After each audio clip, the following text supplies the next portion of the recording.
We are very excited to announce a new podcast series where we're going to answer personal finance questions. This endeavor is going to be hosted by Mrs. Stacey Zrihen, who we've had on our podcast before on the interview segments, and she will be answering questions from people who need financial advice. People often have a hard time dealing with and understanding personal finance, and we hope this forum will create an engaging, interesting way to learn about the topic. All these questions are, in fact, real questions. If you have questions, you can email us at pureconversationpodcast at gmail.com. You could tweet at us at pureconversationpodcast, or you can respond to under the comment section on our website or on our YouTube channel. With that in mind, let's hop into the first question. So the first question is from an anonymous person, so I'm not going to say names, but the question goes as follows. I'm a parent of two. I take my kids on trips and spend my excess income on luxuries for them and trips. My friends say that that's crazy and I should be saving to purchase a house as I am currently renting one and to put away money for the future. Is there an objective balance of saving and spending money on luxuries? If I can afford it after my expenses, can't I just choose to spend instead of save? Oh, that's already a great question, and I define a great question by, a question that's not just an answer to this particular individual, but a question or an answer rather that's going to really possibly have an impact on a lot of listeners. I think this is a question that we ask ourselves all the time. Everybody has a specific balance that they're looking for in their own world, in their own lives. One of the things that I love doing is I do work one-on-one with individuals through Achiezer and also outside of Achiezer, counseling people and just meeting with people to discuss their financial plans, their budgeting plans. And the reason I enjoy doing that so much is because there's not really a one-size-fits-all answer. That being said, I can tell you, or I can tell this listener actually, when there should be red flags. A red flag, for example, would be spending money that you don't have. It does not sound like that's the case for this listener, but if there are other listeners out there who are in a situation where they're saying, I have two small children and it's really important for me to get out with them and to do some activities with them, and we're not really making ends meet, and therefore I put these activities on my credit card. Again, each situation is independent, but that to me is a red flag.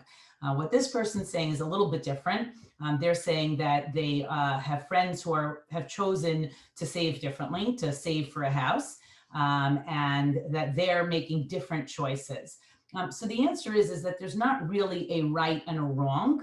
However, I would definitely, if I had a chance to sit down, with this individual or with this family, I would love to review with them, more information and more numbers. Sometimes when people are younger, the more immediate needs tend to, and understandably, outweigh some of the longer term goals. And that's okay, as long as you're willing to deal with the consequences of that down the road. And consequences don't necessarily mean tragic consequences, but I do meet with a lot of families who are in their 40s, some who are even in their 50s, who have never purchased their own home. And they're now dealing with the consequence of, oh my goodness, we've been married for 20 years, 30 years, and we're still paying rent. And for some people, that's a very difficult pill to swallow. For some people, that's not a decision that they made. Their finances may never have allowed for it. Those people may have not even spent money on trips or extra, events or activities, whether it's with their kids or for themselves. But in this case, this person, it sounds like, is making a conscious decision to choose one thing over another. And again, that decision is theirs. As long as the money is there, that decision is theirs to make.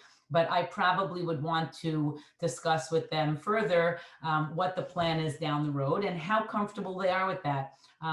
Questions that I get very often will be younger couples who have made certain decisions, whether it's to go on a vacation or to spend more time doing something they love. Sometimes it's a very noble pursuit, such as a young man learning after they've gotten married, or higher education, which are all good and important things.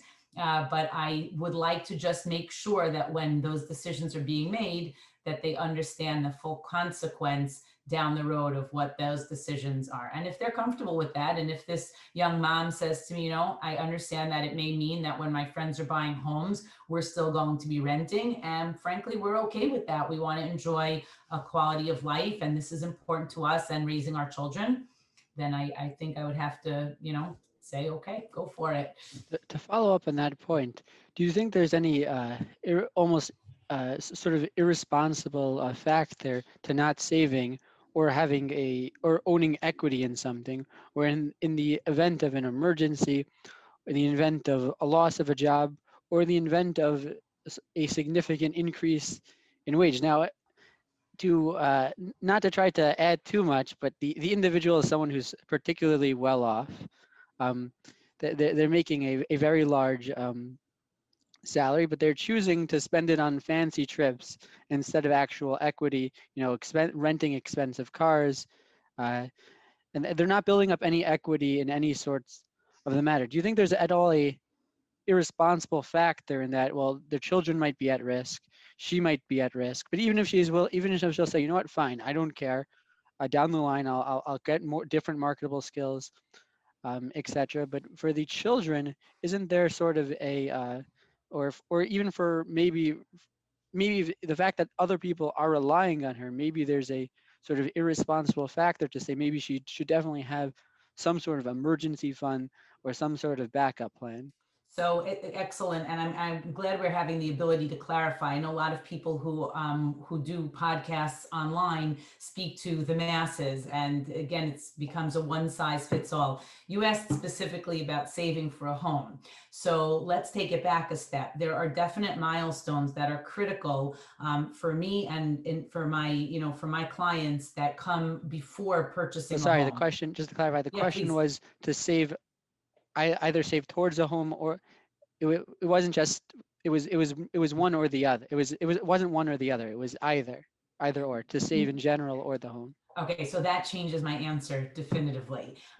There's, we talk about a 3 to 6 month emergency fund, and that for me is really not optional. I will sometimes advise a client that they can sort of skimp on that if they're in a position where they're buying a home, and then they are going to have a little bit of time to build that up again. I know it's difficult, especially in certain communities, to afford the down payment for a home.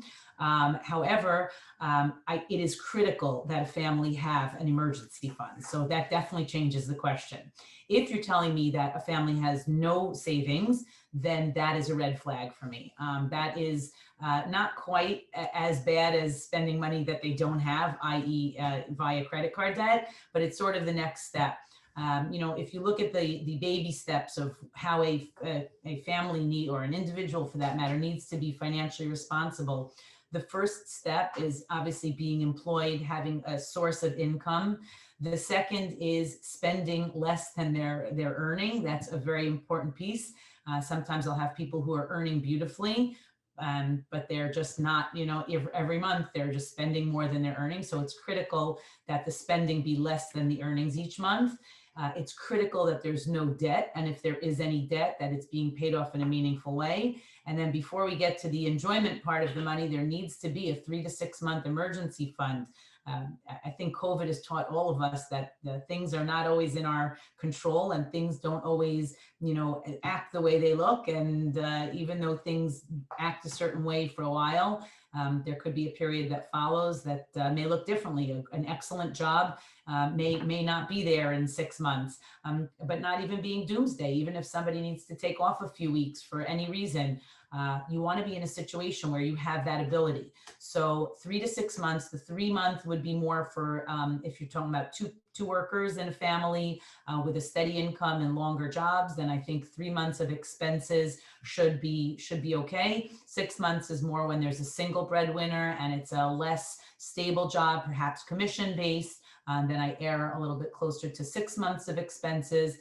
So that definitely changes the question. I'm glad you asked it the other way, because we got a chance to talk about making choices, and people do have that ability. Once there's an emergency fund aside, I do think that even though, you and I say you and I, because I think the majority of people tend to favor some sort of savings when they're in a situation where they're able to, where they see the importance of, a home. Again, this particular person is looking and saying, it's very important for me with my small children to give them experiences and for us to be able to go on a trip and whatever. I know when I was at that stage, the most critical thing for myself was to give my children a home. I wanted to live somewhere very badly that I owned, and that if I painted the wall, that was my wall. And so that, for many people, becomes a priority. But if it's not, I think there is room for that decision as long as it's being done in a financially responsible way. And again, at different milestones, children's educations need to be saved for. If kids are going to college at some point, that's money that should be put aside. Obviously, retirement are things that need to be put aside. But that's, it's kind of where I come out on that.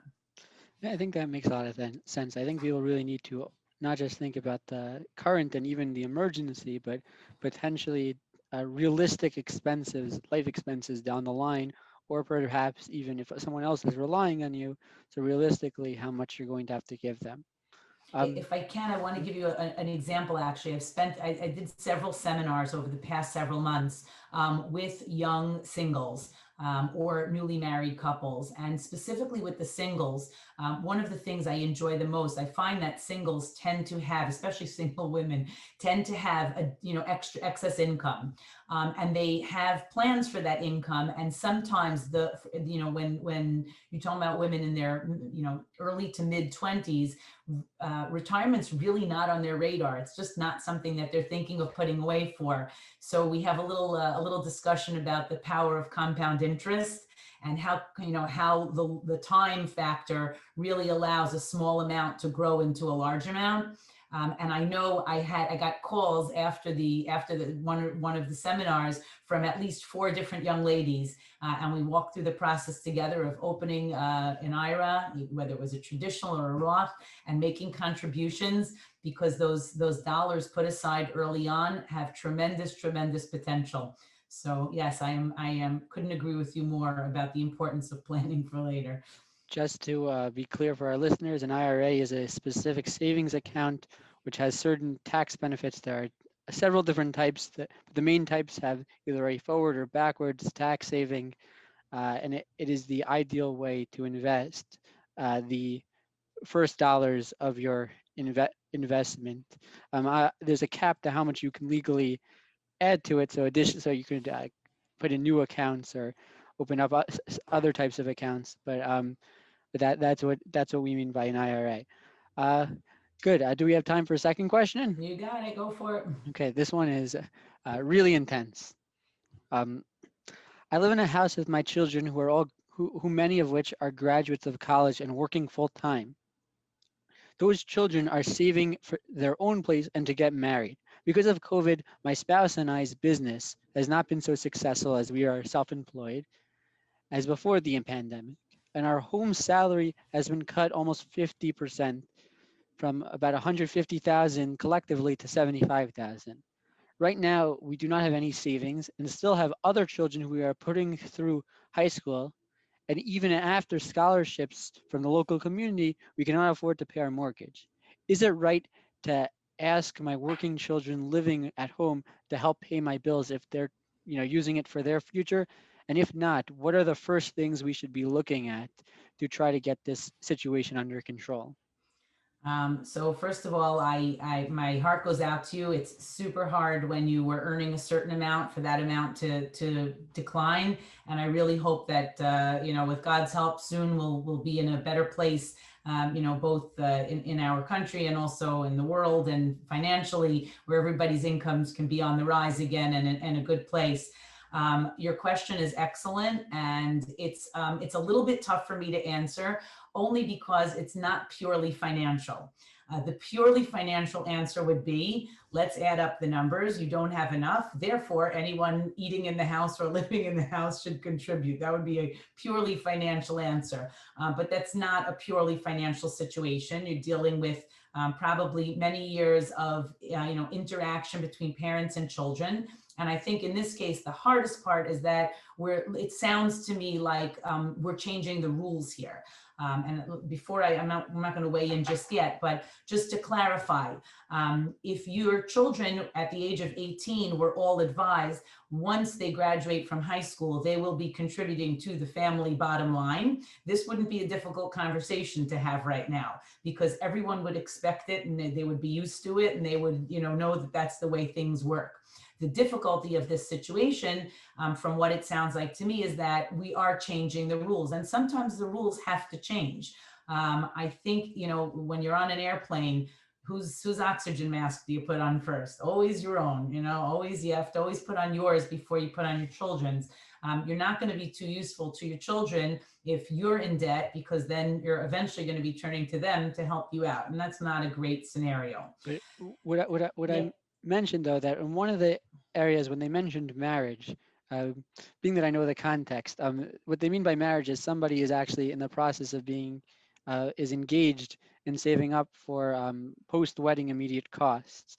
So when you say changing the rules, so while some of them you'll say oh, they're just quote unquote, and I don't mean this really, but they're freeloading off their parents just so they could get their own place.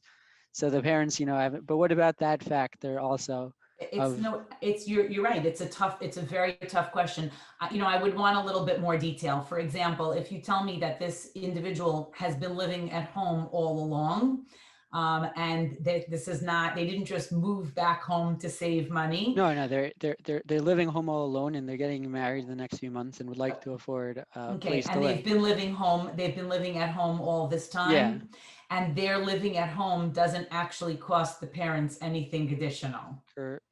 presumably. Right. So my inclination would probably be, that in this particular situation, I don't think I would jeopardize the rapport that I have with a grown child, only because it's for short term.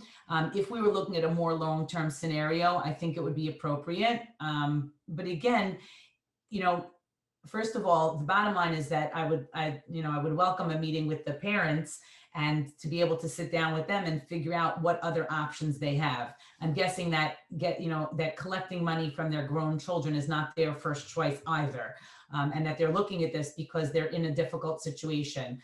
But that being said, if the older child living at home is really not costing them anything, then I'm not certain that I would have, if they're going out to buy groceries, I don't think they need to be reimbursed.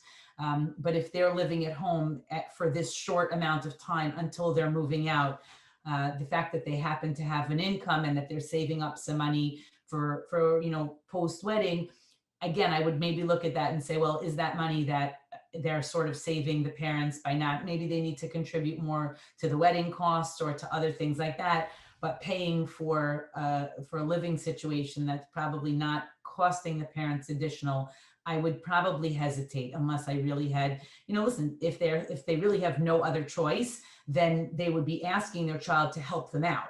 That's a different question than I'd like you to pay rent for your stay here. So if I did do it, I think in this particular case, I would probably ask it as a favor, which is difficult for a parent to do, very difficult, rather than imposing it. As I would hate to see the grown child leave to get married in 4 months or in 6 months and have a bad taste, from what was otherwise a wonderful, situation with the parents. So let's just get onto the top on that topic. Let's assume it's not a possibility to ask from the kids. So what would the first thing you would advise someone to do? Obviously, this is opinion-based podcast, which I'll have to Right. insert in the beginning again. But in your opinion, what would you say that the first steps they should have been asking? It seems from the context of the question, they're already getting scholarships from their children. Um, what would you what other steps could they have taken to either mitigate the assuming the question where the issue is just their mortgage and nothing greater, so what steps could they take maybe for their mortgage or to cut down on other expenses that weren't necessarily intuitive? So our there's no magic answer, obviously.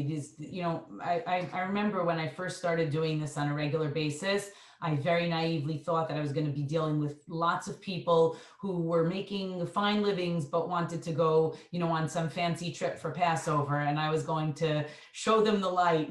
And the irony is, after meeting with hundreds of families, I think I came up with one who I, kind of really just didn't get it. Everyone else gets it just fine, and they're smart people, and they're hardworking people, and I've probably learned the most from my clients than from any other venue.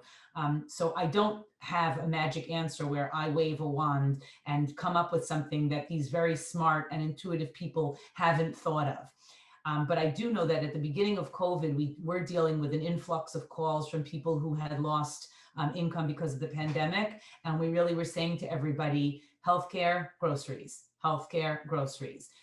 At the end of the day, nobody was being evicted at that time. For sure, nobody was being evicted. There passed laws against being able to, either foreclose on homes or send, or throw people out of rentals, even for non-payment, which meant that I only had two concerns for my clients. Do you have healthcare coverage, and are you able to afford your groceries? And again, you start with, generally when I put together a budget for a family, I have it in order of just by category. I'll start with home expenses, and then I'll do auto related expenses, and then tuition related expenses. In a case like this, I will often run the budget numbers from most critical to least critical. And least critical, for those who are listening who are, thank God, have never fallen on hard times, I don't mean that fancy vacation. I sometimes mean school tuition. And yes, if you're in a situation where you're going to need to not pay your mortgage, I would try and figure out anything that I can with the school, especially if these are schools that you've been paying for the past X number of years, who know that you're an upstanding citizen and you're not trying to pull tricks, and to say to them, I can pay you $100 a month right now, or some very minimal amount. But I don't think it's anybody's position to have to go into foreclosure. Now, again, I'm missing so many details. If the home is a home that is well above this family's means, which I'm guessing that it's not, but if it were, then that becomes a question. Can you go to a school and say, I live in a $3 million home, but I can only give you $100 a month? Probably not. But assuming that these people are living in their family home that they've always lived in and been able to afford and pay tuition, I would literally create a hierarchy, starting with healthcare, and then groceries, and then my mortgage, and then and then utilities, or maybe utilities then mortgage, and really go down slowly. And beyond that, give great consideration to anything that I'm spending on. And it may mean cutting things that we never thought of cutting before. It may mean getting rid of vehicles that we have been used to driving. Again, it's very hard, which is why I don't envy Dave Ramsey, because he answers a question and he's given 4 pieces of information, and it's kind of a little bit what we have here. And that's why I really love meeting with families and being able to see a full picture, and being able. There have been, generally I like to come up with something, but there have been cases where I've met with a family or an individual and said, I just don't have anything for you. You guys are doing as well as anyone could be doing. This is a difficult situation. And then there is community assistance in some of these situations. I'm not saying. I was assuming the implication of that their children are on scholarships meant that they've exceeded how much their community could contribute. That was my assumption. I don't know. I don't know. Assuming that's the case. I don't know, when I started off at the beginning of COVID and I was telling you that we were saying healthcare and groceries, I had people who said, okay, I've got Medicaid, I have no groceries. And we were getting food cards to people because there was really nothing coming in and there was nothing as a cushion. I will add, just on a positive note, and I know that doesn't help this particular family, but I did see a lot of families or individuals during the past 12 months who actually came out ahead of the game, whether it was because of the stimulus checks that they used very wisely to pay off some debt, or sometimes where people were indeed unemployed but were earning their bonus checks from the government. There were some very interesting situations. But in this situation, my recommendation would be to start with your income. If it's $75,000, start with that number, and then make yourself a list and chip away at it, piece by piece. and get through those first few categories. But I would not pay tuition in advance in any form in advance of my mortgage. I don't think that's an expected, perhaps for a new family who's coming in, but not somebody who's been doing it for a while. So I don't know if that's helpful. I think that's all we have for tonight. Thank you very much. You're very welcome. And I'm excited to see where this goes. Okay. Make sure to like and subscribe. Check out Pure Conversation for more content.